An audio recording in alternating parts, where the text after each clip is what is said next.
పిల్లలారా, మరి మీ అందరికీ వందనాలు.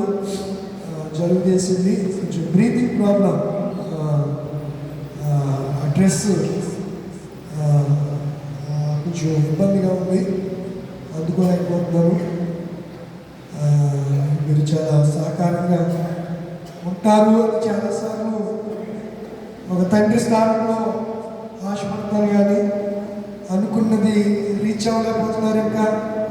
ఇంకా పిల్లలు కానీ పసిపిల్లలు గాను, లేకపోతే తెలిసి తెలియకో అన్నీ తెలిసి ఇలాగే ఉంటాము అని మరొక స్వభావం నాకు తెలియదు. కానీ ఇంకా క్రీస్తు పరిపూర్ణతలోనికి కృప వెంబడి కృపలో మీరు వర్ధిల్లలేకపోతున్నారు అని మీ ప్రవర్తన, మీరు పాడే విధానం అన్నీ చూసినప్పుడు నాకు అనిపిస్తుంది.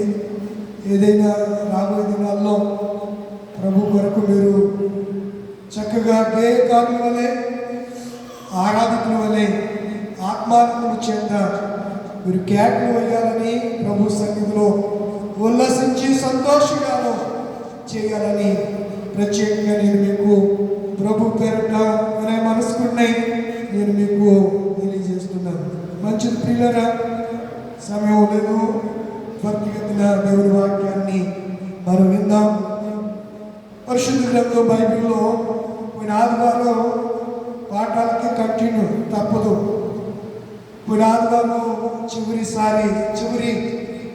మనుషుడు ఎలా పుట్టాడో జ్ఞాపకం చేస్తే, ఎలా పుట్టిస్తాడో ఈరోజు దేవుడు పాఠాలతో మాట్లాడాడు.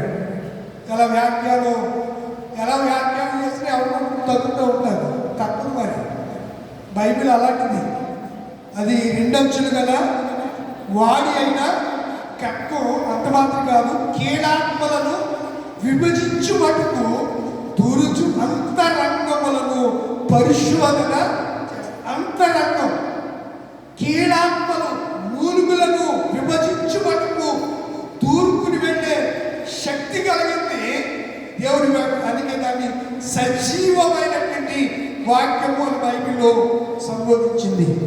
ప్రియమైనందు నా ప్రియమైనటువంటి దేవుని పిల్లలారా, మానవుడి యొక్క ఉనికి, ఈ విషయాలన్నీ మనము జ్ఞాపకం చేసుకోవాల్సిన అవసరం ఉంది. అది 1996 సంవత్సరం నేను సండే స్కూల్ లీడ్ చేస్తున్న దినాలవి.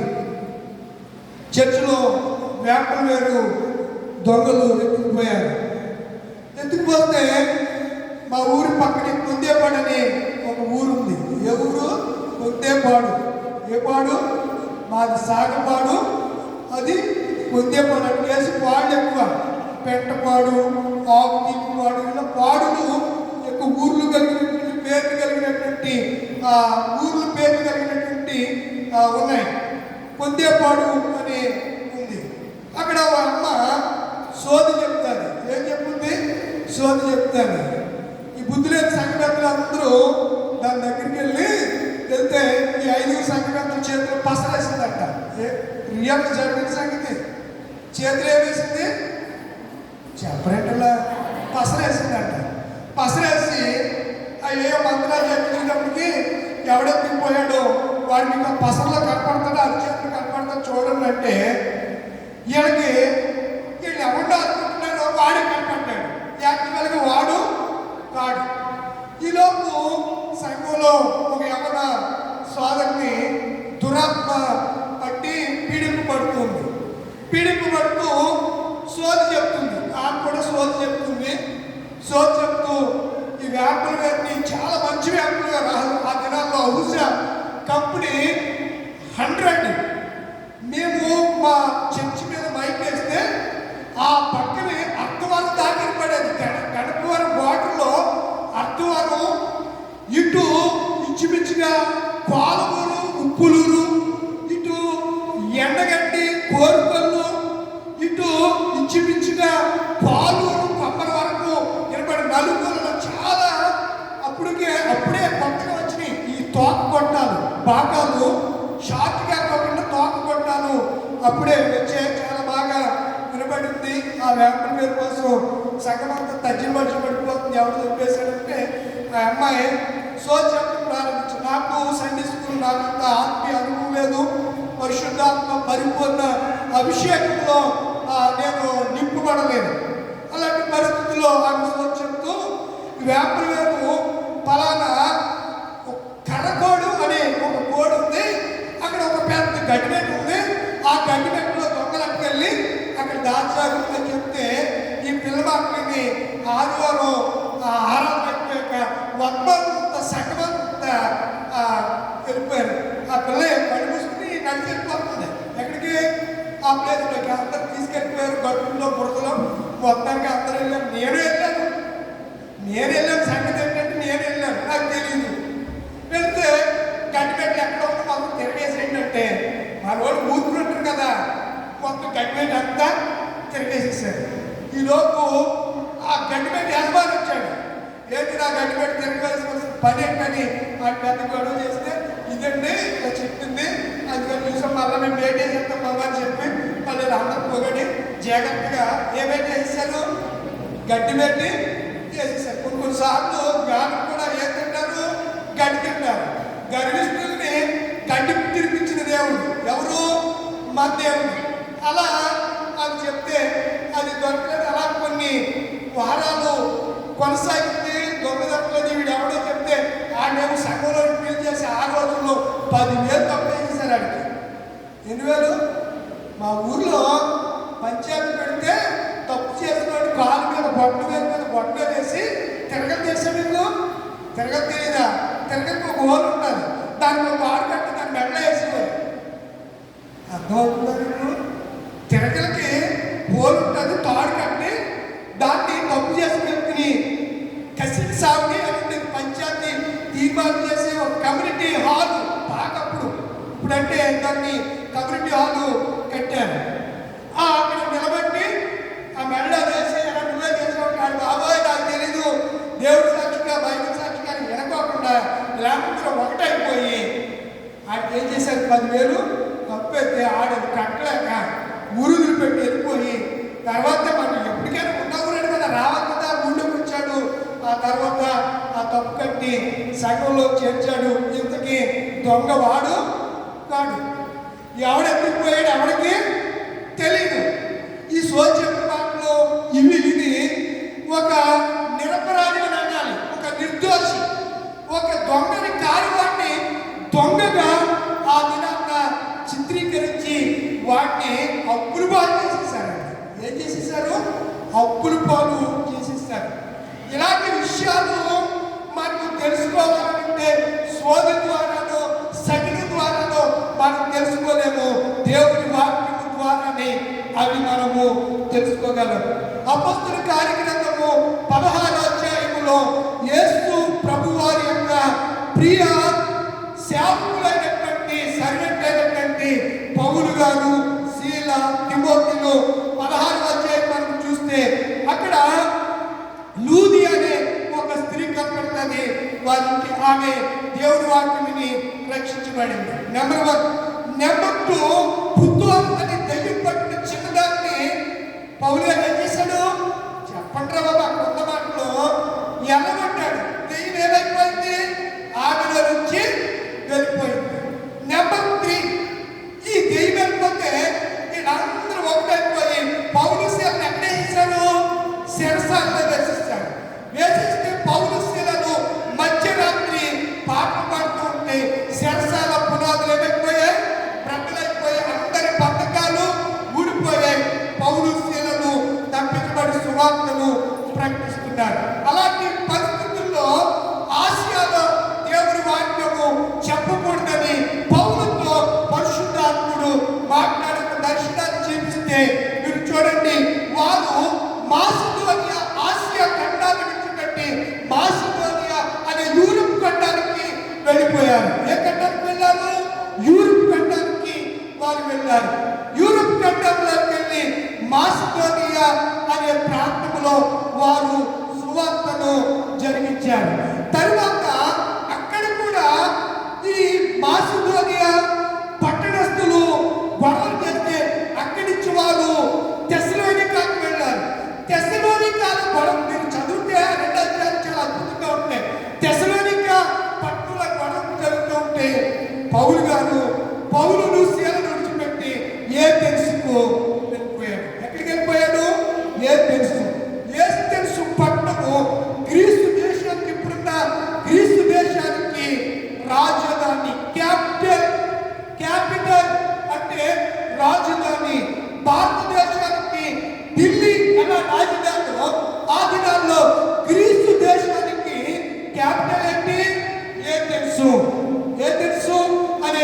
పట్టణం. ఏథెన్సు చాలా చారిత్రాత్మకమైనటువంటి పట్టణము అని నేను మీకు జ్ఞాపకము చేస్తూ ఉన్నాను ప్రియమైన దేవుని పిల్లలారా. కనుక ఏథెన్సు ఈ పట్టణం క్రీస్తు శకం 50-51 మధ్యలో ఏథెన్సులోకి గ్రీసు దేశమైన ఏథెన్సు పట్టణానికి అపోస్తలుడైన పౌలు తెస్సలోనిక పట్టణానికి ఏథెన్సు పట్టణానికి వెళ్ళాడు. చాలా నవనాగరికత కలిగినటువంటి పట్టణం, గ్రీసు వారు ఎక్కువగా ఉన్నటువంటి పట్టణం, అక్కడ తత్వవేత్తలు ఉన్నటువంటి పట్టణం, అక్కడ అరియాపకు అనే ఒక సమాజం ఉంది. ఆ పట్టణంలో 30,000 విగ్రహాలు ఉన్నాయి. మొండాలతో పాటు ఉన్నటువంటి మొండము లేని విగ్రహాలు, దాని మీద తెలియబడని దేవుడికని పేరు వ్రాయబడి ఉన్నాయి. గ్రీకులో మంచి మంచి శాస్త్రవేత్తలు పుట్టినటువంటి ఇల్లు గ్రీకు పట్టణమైనటువంటి తెస్సలోనిక పట్టణం అని నేను మీకు జ్ఞాపకము చేస్తూ ఉన్నాను. కనుక నా ప్రియమైన దేవుని పిల్లలారా, మీరు 1896లో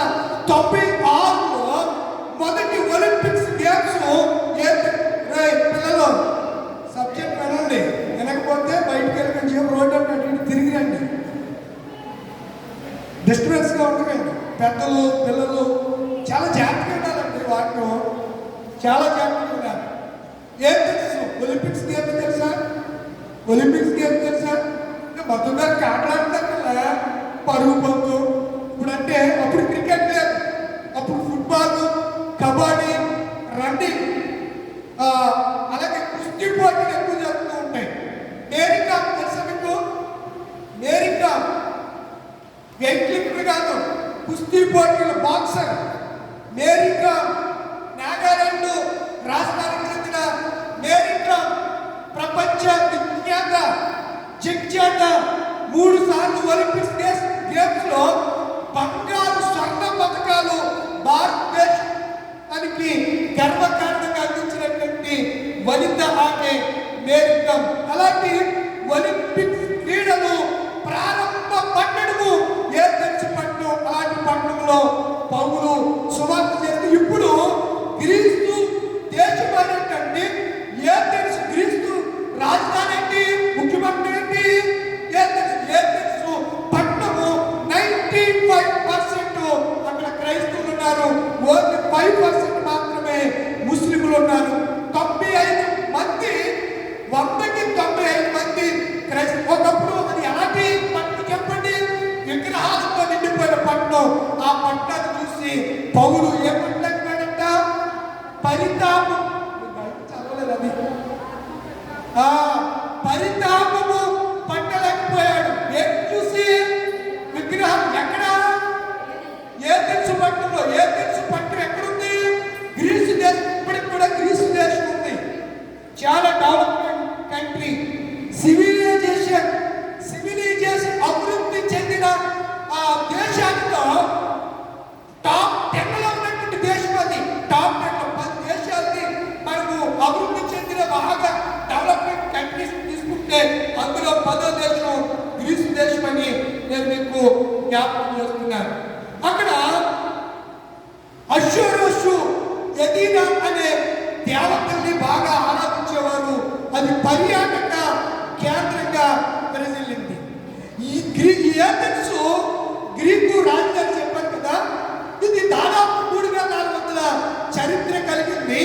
దీని చదరపు విస్తీర్ణం గణాంకాల ప్రకారం 7,405 చదరపు కిలోమీటర్ల విస్తీర్ణంలో అది వ్యాపించి ఉంది. అద్భుతమైన విషయాలు నేను మీకు జ్ఞాపకం చేయాలని ఇష్టపడుతున్నాను. వీళ్ళరా ఆర్థిక శాస్త్రవేత్తలు ఇది పుట్టినిల్లు.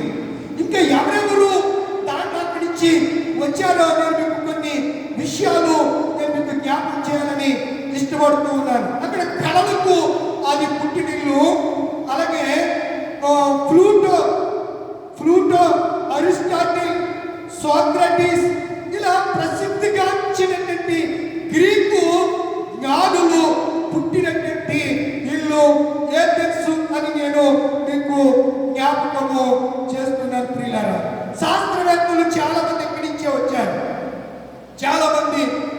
వచ్చారు.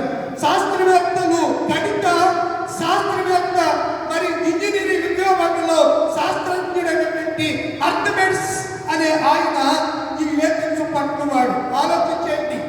రెండోవాడు పైథాగరస్, అంటే జామెట్రీ గణిత శాస్త్రంలో జామెట్రీ గణిత సూత్రాలకు ప్రసిద్ధిగాంచిన వాడు పైథాగరస్ అనేవాడు ఈ ఏథెన్స్ పట్టినవాడు. తరువాత ఆధునిక వైద్య శాస్త్ర పితామహుడు హిప్పోక్రటస్ అనే ఆయన కూడా ఈ దేశపు వాడే. తరువాత అరిస్టాటిల్ జీవశాస్త్ర, తర్కము మరియు భౌతిక శాస్త్రములో అగ్రగణ్యుడు ఈ దేశపు శాస్త్రవేత్తే. టోలమీ ఖగోళ శాస్త్రవేత్త. ఇంకా చాలా వీళ్ళు జాబితా చాలా ఉంది. వీళ్ళందరూ కూడా ఈ ఏథెన్స్ పట్టణంలో పుట్టినటువంటి వారు, గొప్ప గొప్ప విద్యావంతులు. అందుకే పౌలు అంటాడు, ఆ అజ్ఞాన కాలమందు దేవుడు చూచి, చదివారు కదా ఇందాక, చూచి చూడనట్లు ఉండేది కానీ ఇప్పుడైతే ఎన్నో వచ్చినది ఆ అజ్ఞాన కాలమందు 17:30 దేవుడు ఏం చేశాడంట? ఏ కాలం అయితే మరి ఇదే కాలం మన కాలమే మరి మన ఆడిందంట ఆడిమాట కృష్ణారాజ్యం కృష్ణాపురం ఎవరు ఇష్టపడుతుందంటే ఆ పట్టున్నారు. అవును కదా? ఏ కాలం అంట? నేను ఒక కాలాన్ని జ్ఞాపకం చేస్తాను. పితరులు ఉన్న కాలం ఏంటి? అబ్రహాము, ఇస్సాకు, యాకోబు కాలం ఏ కాలం అంటారు? పితరుల కాలం. ధర్మశాస్త్ర కాలం అంటే ఏంటంటారు? సీనాయి పర్వతం దగ్గర మోషే ధర్మశాస్త్రం ఇచ్చాడు కదా, దాన్ని ఏ కాలం అంటావు? ధర్మశాస్త్ర. మొత్తగా ఆదాము నుంచి ఇశ్రాయేలు ప్రజలు ఐగుప్తుకి చెరలోకి వెళ్ళి 430 సంవత్సరాలు అక్కడ ఉన్న కాలాన్ని ఏమంటారంటే పితరుల కాలము. ఏ కాలం? పితరుల కాలం. అబ్రహాము, ఇస్సాకు, యాకోబుల దేవుడా మరి పితరుల కాలం. పితరుల వారు అక్కడికి వెళ్ళారు. పితరుల కాలం నెంబర్ 1. రెండవ కాలము ఏ కాలం చెప్పాను? ధర్మశాస్త్ర కాలం. పితరులకి ఏం లేదు, ధర్మశాస్త్రం లేదు. అయిన వాళ్ళు జాగ్రత్తగా బ్రతికారు. ధర్మశాస్త్రం వచ్చిన తర్వాత దేవుడు ధర్మశాస్త్రం ద్వారా ఇశ్రాయేలు ప్రజలకు ఏం చెప్పాడు?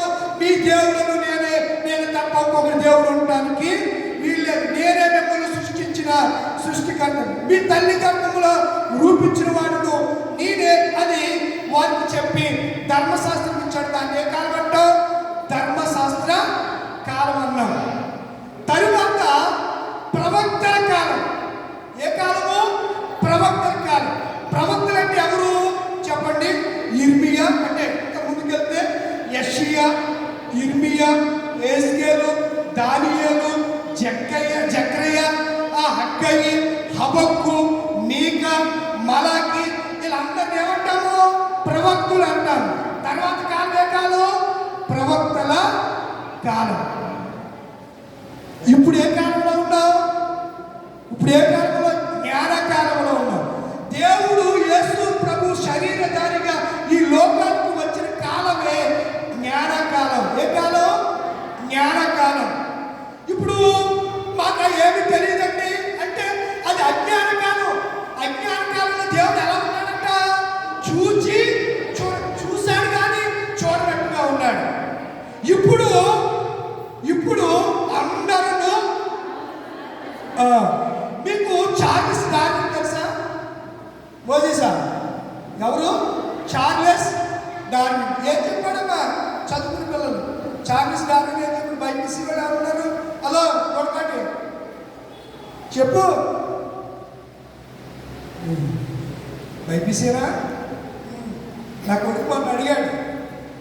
మేడం చెప్పిందంట, బయాలజీ మేడం చెప్పిందంట, ఏమని? మనిషి కోతి నుంచి వచ్చాడు అని చెప్పిందట. చెప్తే ఇంటికి వచ్చాడు డాడీ, మా మేడం ఇలా చెప్పింది, కోతి నుంచి వచ్చిందని చెప్పలేదు. మనిషి కోతి నుంచి పరిణితి చెందాడు. మీకు అర్థమవుతుందా? పరిణితి చెందాడు అని చెప్పి నన్ను అడిగితే వాడికి క్లారిటీగా చెప్పాను. అది మొన్న ఆదివారం కూడా మీరు కొన్ని విషయాలు దానిలోంచి మీరు కొన్ని విషయాలు మీరు విన్నారు. ఇప్పుడు చార్లెస్ డార్విన్ అనే ఆయన పరిణామ సిద్ధాంతం అనే ఒక డాక్యుమెంట్స్ ని ఈ ప్రపంచంలో అతడు తీసుకుని వచ్చాడు. ఇదిగో ఇలా గడ్డ ఉంటుంది దీనికి, చార్లెస్ డార్విన్. ఈ డార్విన్ ఏం చెప్పాడంటే మనిషి కోతి నుంచి ఆవిర్భావము. మరి ఆ వాక్యం ఏం చెప్తుంది ఒకసారి చూడండి.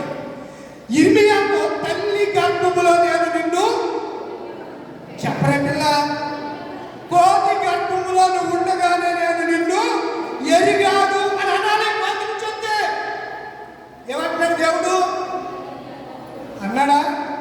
పట్టుకోండి వాక్యాన్ని, పట్టుకోండి. ఏమన్నాడు? నిన్ను తల్లి గర్భములో నుంచి. దావీదు 32వ సంకీర్తనలో ఏమంటాడు చెప్పండి? నా తల్లి గర్భములో నన్ను నిర్మించిన వాడవు నీవే. నా తల్లి గర్భములో, కోతి గర్భంలో నిన్ను నిర్మించిన వాడు నీవే, అక్కడి నుంచి నువ్వు మనిషిగా వచ్చావురా అని దేవుడు చెప్పలేదు. చార్లెస్ డార్విన్ ఎందుకు చెప్పాడు అంటే దానికి నేను కూడా వివరణ మీకు ఇస్తాను. మరణ సమయంలో చచ్చిపోయేటప్పుడు డాక్టర్తో ఇదిగోండి మీరు ఇలా చూస్తే చార్లెస్ డార్విన్ అని గూగుల్లో మీరు సెర్చ్ చేస్తే మరణ సమయంలో డార్విన్ వాగ్మూలం అనే స్క్రీన్ మీకు కనపడుతుంది. ఆ వాగ్మూలంలో అతడు ఎందుకు అలా మారిపోయాడో చెప్తూ, ఎందుకు మారిపోయాడు అని అంటే 10 సంవత్సరాల కూతురు, ఏకైక కూతురు చచ్చిపోతే అప్పటి వరకు క్రైస్తవుడిగా ఉన్నటువంటి ఈ చార్లెస్ డార్విన్ అనే ఒక పాస్టర్ గారు అబ్బాయి పరిణామ సిద్ధాంతం తీసుకొస్తే ఆ ప్రపంచం నమ్మింది. తర్వాత అతడు ఆ సిద్ధాంతం బాగా ప్రాచుర్యం వచ్చేసింది. మనిషి కోతి నుంచే వచ్చాడు అని చెప్పి మళ్ళా నేను ఈ వాక్యం చెప్తే ఒక ఆయన అడిగితే మన సంఘటన చిట్రాజు గారు అంటాడు, ఆఫ్రికాలో ఉన్నప్పుడు కోతులు జనానికి వీళ్ళకి ఏమి చరిత్ర అవసరం లేదు, వాక్యం ఏం చెప్తుందో ఏమి అవసరం లేదు. దున్నపోతు దిగిందిరా అంటే అలా కట్టాడు, పాలు తీసాడు, ఇలా ఉన్నాడు. ఇది ఏ కాలం కాదు, అజ్ఞాన కాలము కాదు. ఏ కాలం ఇది? నాకేం తెలియదంటే దేవుడు ఉన్నాడంట, అదే రాశాడు అక్కడ. అందరూ అంతటను మారు మనసు నాకు తెలియదండి, నాకు ఎవరు చెప్పలేదండి అంటే కుదరదండి, కుదరదు. ఈ పరిణామ సిద్ధాంతాన్ని దీంట్లో చార్లెస్ డార్విన్ డాక్యుమెంట్స్ అంటే సిద్ధాంతము. ఇంగ్లీష్లో సిద్ధాంతాన్ని డాక్యుమెంట్స్ అని అంటారు. ఈ సిద్ధాంతాన్ని అతడు తీసుకుని వచ్చాడు. తీసుకుని వచ్చిన తర్వాత మరణ సమయంలో అతడు అన్నది, నేను ఈ ప్రపంచానికి చెప్పింది తప్పని మరణ సమయంలో లెక్కలేసుకుని చెప్పింది యేసు క్రీస్తు ద్వారా మన అందరూ భూమి మీదకి వచ్చి చెప్పరా. దేవుడు స్తోత్రం కలుగుతుంది. ఇప్పుడు అపోస్తలుల కార్యగ్రంథానికి వచ్చాయి. అపోస్తలుల కార్యగ్రంథము 17వ అధ్యాయం 22వ వచనం. పౌలు అరేపగు మధ్య నిలిచి చెప్పినది ఏ తెలుసు వారులారా, మీరు సమస్త విషయములో ఏ భక్తి ఉంది మీకు? చాలా మంది మూఢ భక్తి ఉంటారు, దేవుని భక్తి ఉంటారు, సొంత భక్తి ఉంటారు. నా భక్తి నాకు తెచ్చుంటాయి, ఏం తెలిసిన నా భక్తి నీకు వాటిని చూడాలి. అతి భక్తి, దేవతా భక్తి గల వారికి నాకు కనబడుతుంది. నేను ఏ తెలుసు పట్టణంలో సంచరించు నీ దేవత తిరుగుడు వచ్చిన ప్రతిమను చూడగా ఒక బలిపీఠము నాకు కనబడింది. దాని మీద తెలియబడని దేవునికి అని రాయబడింది. కాబట్టి మీరు తెలియక దేవుని ఎందు భక్తి కలిగి ఉన్నారు. దాని నేను మీకు 24 వచ్చిన అండర్లైన్ చేసుకోండి. జగత్తును ఏంటి చెప్పండి? జగత్తును అంటే ఈ సర్వ సృష్టిని, అందరి సృష్టిలో ఉన్న అందరి అనగా సమస్తమును నిర్మించిన దేవుడు తానే ఆకాశమునకును భూమికి ఏమైనాడు? ఏలికై ఉన్నాడు, ప్రభువై ఉన్నాడు. ఉన్నందున అసత్య నిత్యములైన ఆలయములో ఆయన ఏం చేయడంట? కాలాలు మారిన గాని యేసు మారడు. తరతరాలు మారిన యేసుని ప్రేమ మారదు, ప్రేమ మారదు. గర్భములో ఉన్నది మొదలు, తల్లి వడిలో ఉన్నది మొదలు. గర్భములో ఉన్నది మొదలు, తల్లి వడిలో ఉన్నది మొదలు. ముదిమి వరకు పోసే ప్రేమది, విముదమాల పిలిచే ప్రేమది. ఏమైపోయినా ఈ కాలము గతించిన యేసు ప్రేమలో మార్పు లేదు. ప్రేమ స్వరూపి అయిన దేవుడు, పరిశుద్ధుడైన దేవుడు, సమస్త సృష్టిని నోటి మాట బిగ్ బాడ్ అంటారే శబ్దము ద్వారా కలిగి చేసిన వాడు. ఏంటి శబ్దం అంటే? కలుగుగా కలగానే ఏం కలిగింది నాయన? సృష్టి కలిగింది. కలుగుగా కలుగుగా కంటే సూర్య చంద్రులు కలిగారు. కలుగుగా కానీ ప్రతి దాన్ని నోటి మాటతో చేస్తే నిన్ను నన్ను మనం ఎలాంటి ఓడిమనే దేవుడు మనం చాలా జాగ్రత్తగా చేశాడు. ఎందుకు చేశాడు మనల్ని? తన పరమ కుమ్మరి సారపని పట్టం మానేశాడు, మర్చిపోయాడు. పరమ కుమ్మరి సారపని చిగటవని నయ్యనేనో నీ చేతి వేళ్ళతో నన్ను రూపుదిద్దుమా. ఒక యోగ్యమైన పాత్ర కాదు, నీకు యోగ్యమైన పాత్ర కాదు. ఆయన ఎవరు? పరమ కుమ్మరి, మనల్ని నిర్మించిన వాడు, మనల్ని సృష్టించిన సృష్టికర్త. అందుకే నిర్మించి అంటాడు, తల్లి గర్భంలో ఉండగానే నేను ఆత్మహత్య చేస్తున్నాను అంటే ఆయన అంటాడు, అయ్యో నేను బాలుడినే అంటే ఆయన అంటాడు, నేను బాలుడునని మాటలు నాతో చెప్పద్దు, నువ్వు బాలుడునని నువ్వు నాతో చెప్పద్దు. ఈ దినాన్న ఇశ్రాయేలు నాటుటకును కట్టుటకును పెళ్ళగించుటకును విరగగొట్టుటకును నేను నిన్ను ఏం చేశాను? నియమించి ఉన్నాను. వెళ్ళు ఇశ్రాయేలు ప్రజలకు.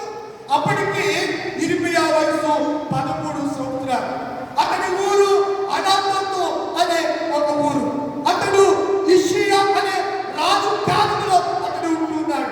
అతడు బెన్యామీను దేశమందలి బెన్యామీను గోత్రికుడు. చూడండి, ఇర్మియా బెన్యామీను దేశమందలి అనాతోతులో కాపురమున్న యాజకుడు. ఆ యాజకుడు ఒకడైన హిల్కీయా కుమారుడైన ఇర్మియా వాడు దైవాన్ని దేవుని మాటలు యెహోవా ఇర్మియాకు ప్రత్యక్షమయ్యేలాగా సెలవిచ్చాడు. గర్భములో నేను నిన్ను. నీకు అర్థమైనప్పుడు మనిషి ఎక్కడి నుంచి వచ్చాడు? ఎక్కడి నుంచి వచ్చాడు? గర్భం అంటే తల్లి గర్భంలో ఉండి తల్లిలో నుంచి మనం వచ్చాం. అంతేగాని ఎక్కడి నుంచి ఎక్కడి నుంచి ఎక్కడి నుంచి ఎక్కడి నుంచి ఎక్కడి నుంచి రాలేదు. ఎక్కడి నుంచి వచ్చాం?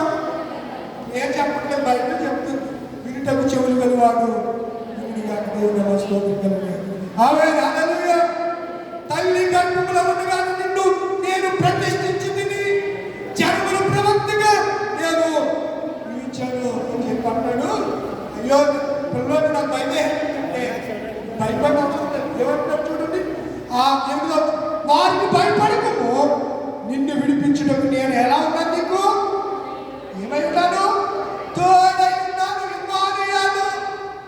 ఇమ్మానుయేలు పేరుకు భాషాంతరం అర్థం ఏంటి? దేవుడు మనకు. ఇర్మియా అంటున్నాడు, నేను నీకు తోడుగా ఉన్నానురా. ఇర్మియా, నేను నీకు తోడై ఉన్నాను అని చెప్పాడు. ఇప్పుడు నేను పెళ్లి చేసుకోలేదు.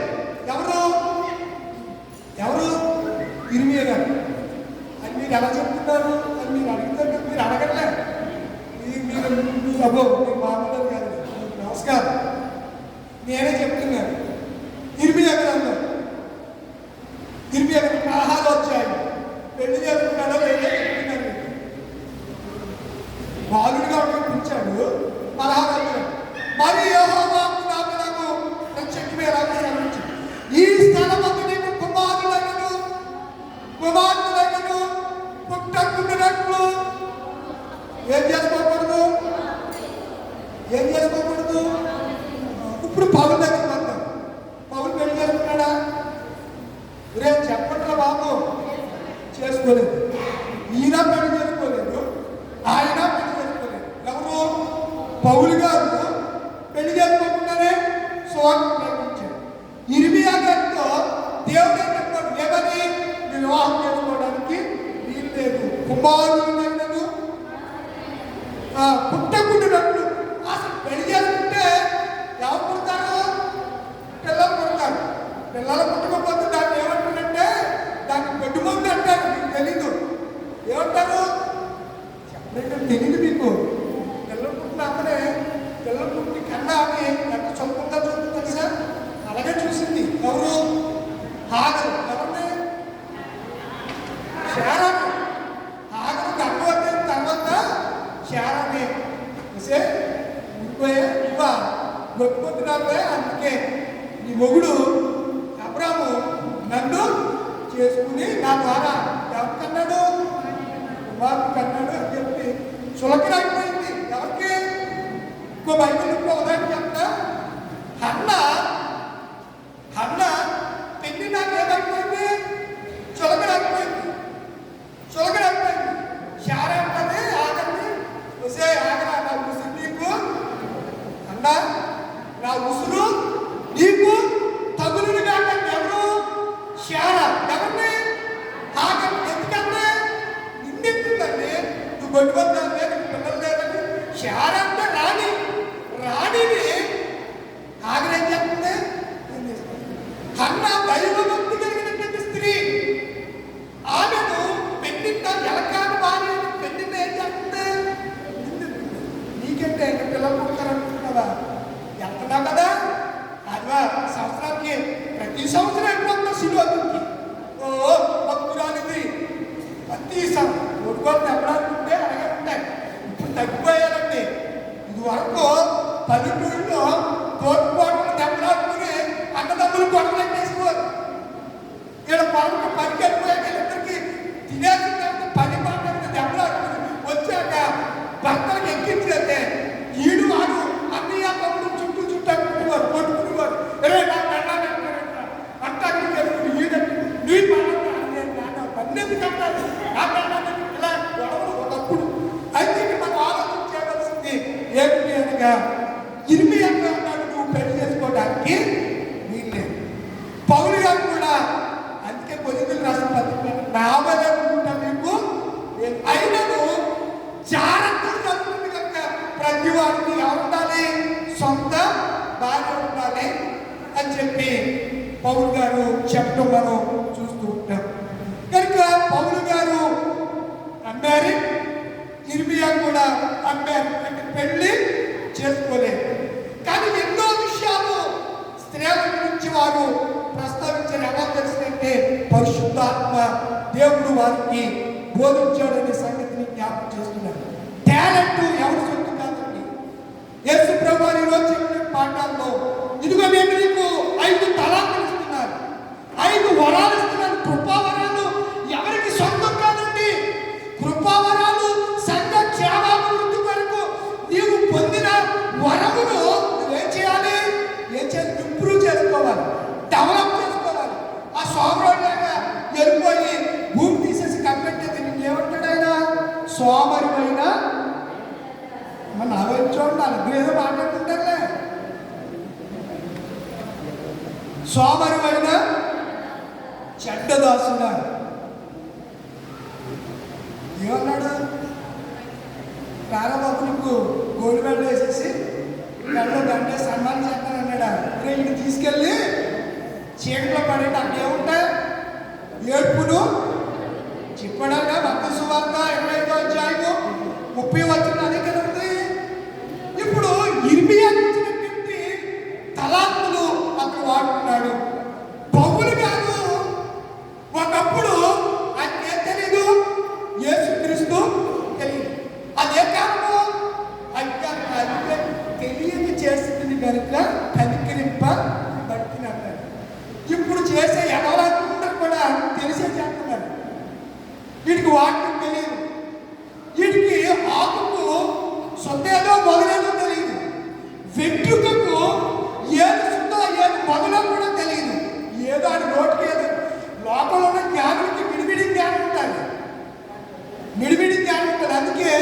పేతురుతో యేసుప్రభు అన్నాడు, మూర్ఖంగా మాట్లాడేవాడు నోరు ఏం చేయాలి నువ్వు? చెప్పరండిలా ముయ్యించుట ఎవరు చెప్తావో బోధిసా? దేవుడిని అన్నాడా? అన్నాడు కదా. మరి చెప్పేవాడు వినేవాడు వెళ్ళాడు అంటున్నట్ట, చెప్పేవాడు చెల్లరైపోతున్నాడు. వినేవాడు వెళ్ళాడంటే చెప్పేవాడు చెల్లరైపోతాడు. అర్థం ముందు నిలబడి ఆడదాకుని మైకున్న మొగాడుకుని ఏం తెలీదు, టైం తెలియదు. వృద్ధాప్యానికి వచ్చేసిన వణికిపోతున్నా గొంతుకు అంటున్నా సరే ఏదో చెప్పాలని తపన చూస్తున్నా. అది ఎప్పుడు చేయాలంటే ఇర్మియా వలె, పౌలు వలె, ఎవరు ప్రారంభంలోనే ఆ కార్యాల తలంపుని ఎప్పుడు డెవలప్ చేయాలి? వృద్ధుడు అయినందుకు ఏం డెవలప్ చేద్దాం? ఒక గంట దేవుడి సన్నిధిలో నువ్వు నిలబడలేవు. అందుకే నేను బాలుడు నమ్మద్దు, ఇప్పుడే నేర్చుకుంటూ బలపరుస్తాను, నీతో నేను ఉంటాను. పౌరు గారికి కూడా అదే చెప్తుంటే విషయాలన్నీ తెస్సలోనిక ఆ ఏథెన్సు పట్టణంలో కనులైన వారి దగ్గర అదే పక్కనే ఒక కొండ కూడా ఉందండి. గ్రీసు దేశంలో ఏథెన్సు ఆ పట్టణంలో అదే పక్కనే పెద్ద కొండ, ఆ కొండ మీద పెద్ద స్టేడియం ఉంటుంది. స్టేడియం దగ్గర ఒక పెద్ద గ్రౌండ్ ఉంటుంది. ఆ గ్రౌండ్ లో అదే పప్పు అని ఒక భాగం ఉంది. అందరూ సమావేశపడుతూ ఉంటారు అక్కడ. సోయికులు హెల్లేనీయులు వీళ్ళందరూ తత్వజ్ఞానం కలిగినటువంటి వాళ్ళు. వీళ్ళందరూ అక్కడ సమావేశం వస్తే పౌలు గారు అదే సభలోకి వెళ్ళిపోయి మాట్లాడడం ప్రారంభించాడు. మాట్లాడితే అందులో అదే సభాధిపతి తీసుకోదు తమరి అని వాళ్ళు ఏం పొందారంట? మారు మనసు పొందారు. ఎక్కడ? ఏం తెలుసు పట్నం. ఎలాంటిదా పట్నం? విగ్రహాలతో నిండినటువంటి పట్నం. చెప్పాడు అక్కడ యావత్ భూమి మీద కాపురం ఉండుటకు ఆయన ఒకరి నుండి ప్రతి జాతి మనిషిని సృష్టించి వారు తడములాడి దేవుని కనుగొందురామని దేవుడు ఏం చేశాడట? నిర్ణయ కాలమును వారి నివాస స్థలముల యొక్క కొలిమేరలను ఏర్పరిచిన ఆయనలో ఆయన మనలో ఎవరికి మనం ఎలా ఉన్నామంటే 26/2026 ఈ ఫిబ్రవరి 2వ నెల ఈ మొదటి తారీఖు మనం ఉన్నామంటే మనము యేసు క్రీస్తుని యందు బ్రతుకుచున్నాము. 28వ వచనం అపొస్తలుల కార్యములు 15:28 వచనం బ్రతుకుచున్నాము, చలించుచున్నాము, ఉనికి కలిగి. ఈ రోజు నీకు ఈ ఔన్నత్యం, ఈ ఘనత, ఈ గౌరవాలు, ఈ ఉనికి ఎవరిని బట్టి? యేసు ప్రభువుని బట్టి. ఇది మర్చిపోకుండా ప్రియమైన సోదరుడా సోదరి ఆలోచించే నిర్ణయకాలం. అందుచేతనే పౌలు మాట చెప్పడానికి కారణం ఏంటని నేను ప్రభు పాదాల దగ్గర అడుగుతూ వస్తే ప్రభు చక్కని మాటలు పరిశుద్ధ గ్రంథంలోంచి బయటకు వచ్చారు. అపొస్తలుల కార్యగ్రంథము 7వ అధ్యాయము. అపొస్తలుల కార్యగ్రంథము 7వ అధ్యాయము. స్టెఫను పరిశుద్ధాత్మతో నింపబడి ప్రసంగం చేస్తున్నాడు. ఎవరు? స్టెఫను. 7వ అధ్యాయంలో మీరు చూస్తే 7వ అధ్యాయంలో మనము ఆ విషయాలు 7వ అధ్యాయము చూస్తూ ఉంటే చూడండి. ప్రధాన యాజకుడి మాటలు నిజమేనా అని అడిగినందుకు స్టెఫను చెప్పింది ఏమనగా అక్కడ ప్రారంభించడానికి ఉపయోగం చేస్తాం. 50 వచనానికి వచ్చాయి. 7:50 ఎందుకు వచ్చాయి? 7:50 వచ్చాయి. ఆకాశము నా సింహాసనము, భూమి నా పాదపీఠము, మీరు నా కొరకు ఎలాంటి మందిరం కట్టుదురు? నా విశ్రాంతి స్థలము, ఇవన్నీ నా హస్తకృత్యములు కావా అని ప్రభు చెబుతున్నాడు. అని ప్రవక్త ద్వారా ప్రవక్త పలికిన ప్రకారము సర్వోన్నతుడు ఎక్కడున్నాడు? ఇప్పుడు పౌలు గారు అదే మాట చెప్తాడు. ఏథెన్సు పట్టణంలో అదే మాట చెప్తున్నాడు. ఇప్పుడు పౌలు స్టెఫను బాగు చేసినప్పుడు ఎవరు విన్నారు? పౌలు గారు విన్నారు. అప్పుడు సౌలుగా ఉన్నాడు ఎవరు? అంచేత మీరు చూస్తే చూడండి 60 వచనం. అతడు మోకాళ్ళుని అనగా స్టెఫను మోకాళ్ళుని ప్రభువా వారి మీద ఈ పాపము మోపమని గొప్ప శబ్దంతో పలికిన మాటలు పలికిన దించెను. సౌలు అతని చావులకు. ఎవరు సౌలు? ఏథెన్సు పట్టణంలో యావత్ భూమి మీద కాపురం ఉండటకు ఒక జాతి నుండి మనుషులు పుట్టించాడు అని ఏథెన్సు పట్టణం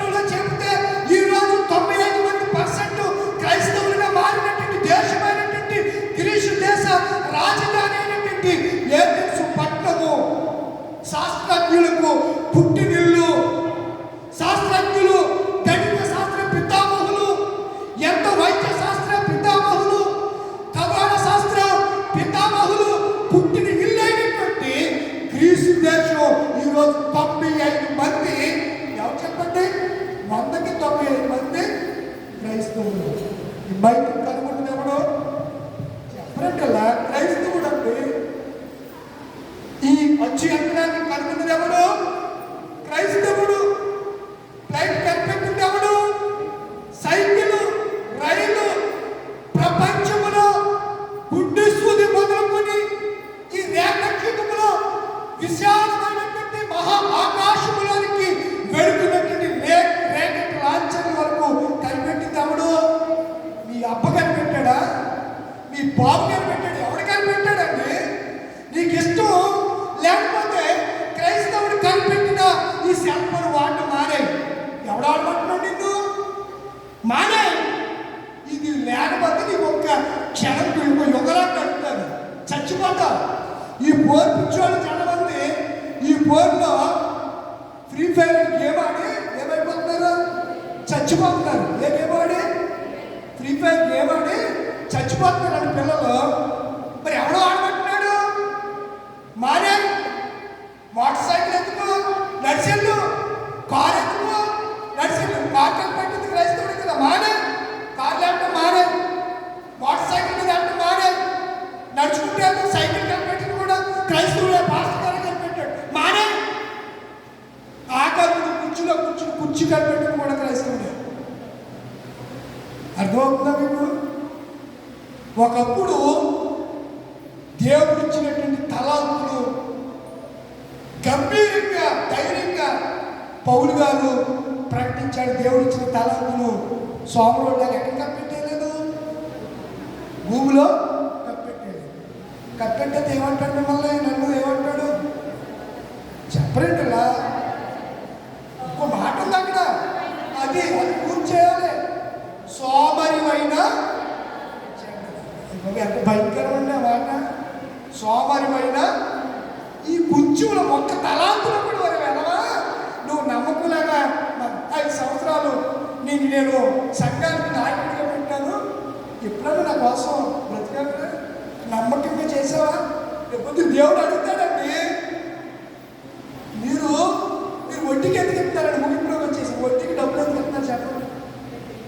చెప్పరండి. ఇలా వేసుకునే చెప్పాడు మాట. వ్యాపారం, నేరాల వ్యాపారం. లోకస్ వార్తలో నేరాలు ఉంటాయి.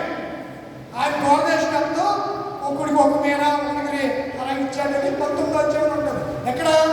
లూకాసు వార్తలు. ఇక్కడ తలాంతులు ఏంటంటే తలాంతులు. ఇక్కడేమో తలాంతులు అన్నాడు, అక్కడేమో నీడాలు అన్నాడు. సందర్భం ఒకటే. రాజకుమారుడు రాజ్యం సంపాదించుకుని రావడానికి తన దాసుని పిలిచాడు. పిలిచి ఏం చేశాడు? తలాంతుల్ని ఇచ్చాడు. ఒకడికి ఓకే ముగించేస్తున్నారు. ఇచ్చాడు కదా. ఈ 5 సంపాదించినాడు ఏం చేశాడు? ఇప్పుడు మీరు సమాధానం చెప్పండి. వడ్డీకి ఎందుకు చెప్తారు మీరు? అంతేనా? ఫిక్స్డ్ డిపాజిట్ ఎందుకు వేస్తున్నారు బ్యాంకులో, పోస్ట్ ఆఫీసులో? చెప్పండి బాబు. నేనేమి ఏవో తెలియని భాషలో మాట్లాడలేదు. ఫిక్స్డ్ డిపాజిట్ ఎందుకు వేస్తున్నారు? 5.5 సంవత్సరాలు, ఇప్పుడు 8 సంవత్సరాలు అయిపోయిందిలే. ఇప్పుడు 5 సంవత్సరాలు రెట్టింపు లేదు. 8 సంవత్సరాలు మీరు ఒక 1000 రూపాయలు ఫిక్స్డ్ డిపాజిట్ చేస్తే 8 సంవత్సరాల 5 నెలలకి అది 1000కి 2000. ఇప్పుడు 1,00,000 రూపాయలు వేసారనుకో, 8 సంవత్సరాలకి 2 లక్షలు అవుతాయి. అంటే రెట్టింపు. ఇప్పుడు యేసుప్రభు గారు తలాంతులు ఇచ్చాడు. ఎందుకు ఇచ్చాడు? వ్యాపారం చేయమని ఇస్తే ఇతడు ఏం చేశాడు? వ్యాపారం చేశాడు. పౌలు గారు పరిశుద్ధాత్మ అని వరం పొందిన తర్వాత సంఘములో అతడు ఏం చేశాడు? ఆత్మలను సంపాదించే వ్యాపారం చేశాడు. ఏదైనా పట్టణాన్ని ప్రభు కొరకు సంపాదించేశాడు. ఇర్మియాతో దేవుడు మాట్లాడినప్పుడు ఆ వారికి చెరలో ఉన్నటువంటి ఆ యెరూషలేము ప్రజలకు ఇర్మియా సువార్త ప్రకటిస్తే అనేక మంది ప్రభు తట్టుకు దేవుడు నీకు ఏదో జ్ఞానం ఉంటుంది. ప్రతి మనిషితో నాకు ఏమి ఆడలేదు.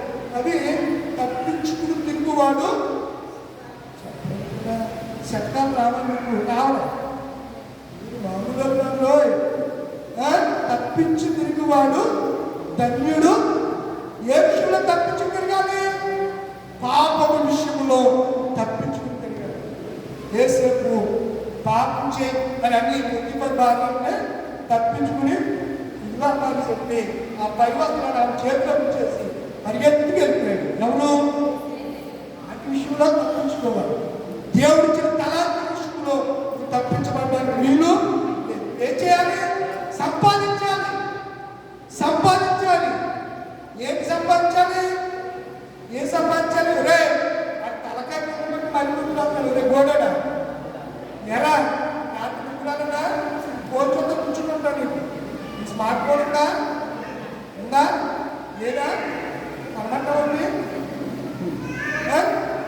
ఎరా నిద్రంతవండి.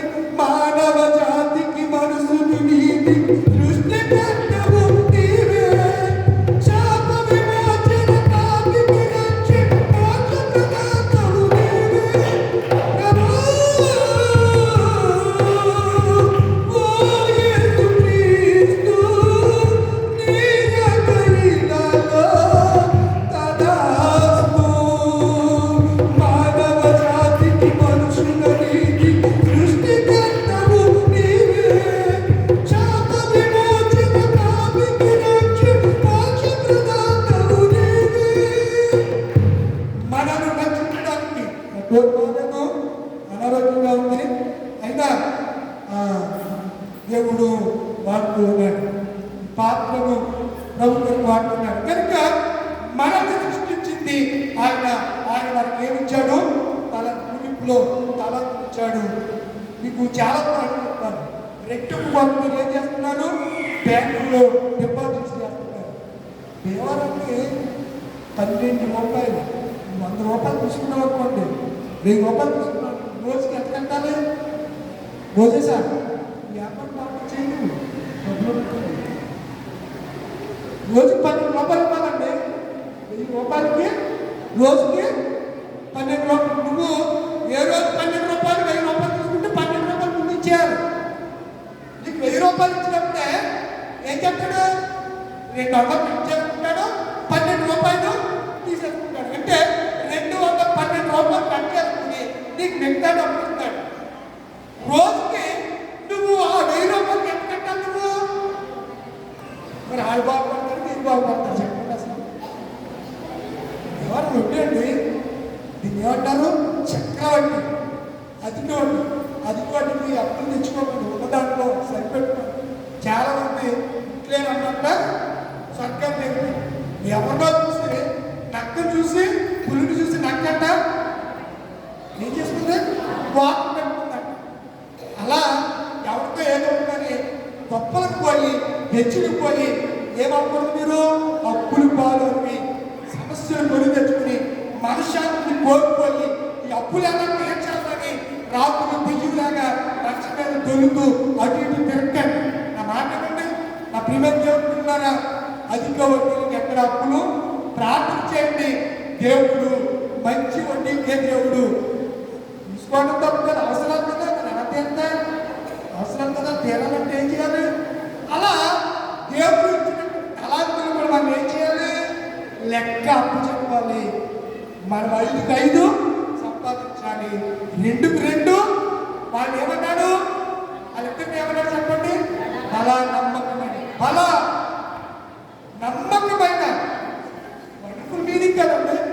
నమ్మకమైన మీరు పాడతారు. నమ్మకమైన వదిలే దేవుడవయ్యా నీవే చాలు యేసయ్యా. నేనే ఏ స్థితిలో ఉన్నా నేనేమయ్యున్నా ఇంకేమి కోరుకోనయ్యా. అసలు ఇంకేమి కోరుకోవట్లేదా? అసలు మన కోరికలు అర్థందంటలా? మన కోరికలకి అర్థందా? గుర్తం కోరికలు మరి తీరని కోరికలు కూడా తీర్చమన్నాడు. ఎందుకు తీర్చు? దెబ్బలాడతాను కొంతమంది అడిగే విధానంలో మన కోరికలు కూడా సక్రమంగా. ఇప్పుడు నీ కొడుకుని సరళంగా నీ కొడుకు వచ్చి అమ్మాయి నాకు 10 లక్షలు అంటే నీ దగ్గర 1,00,000 రూపాయలు ఉండవు. ఎక్కడ తెచ్చిచ్చేదా? ఆయన కోరిక తీరుతుందా? ఆయనకు ఉన్న కోరిక. మణిగాడు కూడా ఎన్ని కోరికలేడికి తీర్చగలరా? కానీ దేవుడు ఇచ్చాడే, ఆయన తీర్చగలడు. ఎప్పుడు? నువ్వు నమ్మకంగా ఉన్నప్పుడు, నువ్వు నమ్మకంగా పనిచేస్తున్నప్పుడు ఆయన తీర్చగలడు. 5 ఇచ్చినోడు 5 సంపాదించాడు, 2 సంపాదించాడు, 1 ఇచ్చినోడు ఊహిస్తున్నాడు. ఏం చేశాడు? చదవసలా, చదివి చెప్పడానికి ఇది 4 గంటల 5 గంటల ప్రసంగం ఇది. నేను 3 పాఠాలని అలాగా మూసాను, 3 పాఠాలని అలా క్లుప్తంగా క్రోడీకరించేశాను. మీరు చూడండి, కెమెరా మీద ఎప్పుడో తాతలు చూపిస్తాడు, తాతలు లేని పరిస్థితులు చూపిస్తాడు, క్లోజ్అప్ అంటారు. క్లోజ్అప్లో ఏం చేస్తాడు? ఆ పర్సన్గా చూపిస్తాడు. ఎవరైతే ఆ అకేషన్లో ఇంపార్టెంట్ పర్సన్ ఆ పర్సన్ చూపిస్తాడు, వీళ్ళందరినీ విడిచిపెట్టేస్తా ఉంటాడు. చూసారు ఎప్పుడన్నా? నేను ఇప్పుడు క్లోజ్అప్లో చెప్పాను, జరిగిన చరిత్ర అంతా క్లోజ్అప్లో చెప్పాను. ఒక్కడు సంపాదించినోడు, ఇదిగో ప్రభావ నువ్వు ఇచ్చింది ఇచ్చేసాను, ఇచ్చేస్తున్నాను, నాకు భయపేసిందో అని చెప్తే బాగుండు. నువ్వు అంటాడు, నువ్వు విత్తని చోట పోయివాడు, నువ్వు ఎలాంటి అడుగు? మన దేవుడు కట్లీడు ఉంటేలా చెప్పలేమ్మా, కట్లీడా? ఎంత కనికరిగా దేవుడు ఉంటాయినా? అసలు ఇలాంటి వాళ్ళు ఎవరైనా ఉన్నారు? అసలు ఎవరైనా ఉన్నారా? కఠినుడు అని చెప్పి నేను నాకు ఇచ్చినటువంటి డబ్బుని ఏం చేశాను? గొయ్యి తవ్వి పాతేశాను, ఇదిగో అని పట్టుకొచ్చి ఇచ్చాడు. అప్పుడు ఆయన అంటున్నాడు, ఒరే ఎదవా, నేను ఎలాంటి వాడినప్పుడు అనుకున్నప్పుడు ఈ సొమ్ము అసలు భూమిలో కాదురా, సహకారుల దగ్గర నా సొమ్ము ఎక్కడ ఉంచాను? సహకారుల దగ్గర ఉంచాలి. అప్పుడు నేను వాడి దగ్గర తీసుకుందని చెప్పి వాటితో అన్న మాట ఏంటనగా, సోమరివైన చెడ్డ దాసుడా. ఏమన్నాడు చెప్పండి? సోమరివైన చెడ్డ దాసుడా అని చెప్పి దాసుని పిలిచి ఈయన ఎక్కడేమన్నాడు? మరి ఇప్పుడు ఇదే కాలం, జ్ఞానకాలం. జ్ఞానకాలం కూడా అజ్ఞానం బ్రతుకు మిమ్మల్ని ఎక్కడెత్తాడు, నన్ను ఎక్కడెత్తాడు? చెప్పండి రా. ఎత్తడైనా వాడిని వేశాడు కదా, ఎవరిని? సోమరాయుడిని వేశాడు కదా. ఇప్పుడు జ్ఞానకాలంలో నాకేం తెలియదు బాబు, నేను చాలా మంచివాడినండి, నాకు తెలియక కరెంట్ తీగలు అనుకున్నానండి అని అంటావా? అంటానికి అవకాశం ఉందా? లేదు. ఇదే కాలము జ్ఞానకాలం. చాలా జాగ్రత్తగా బ్రతకాలి మన ప్రభు కొరకు. అట్టి కృప దేవుడిని అందరికీ అనుగ్రహించును గాక. లేచినబడండి. సమస్త జ్ఞానం ఇచ్చిన దేవుని సమాధానం యేసు క్రీస్తు వల్ల మీ హృదయములకు తలంపులకు కావలి ఉండును గాక. ఆమేన్.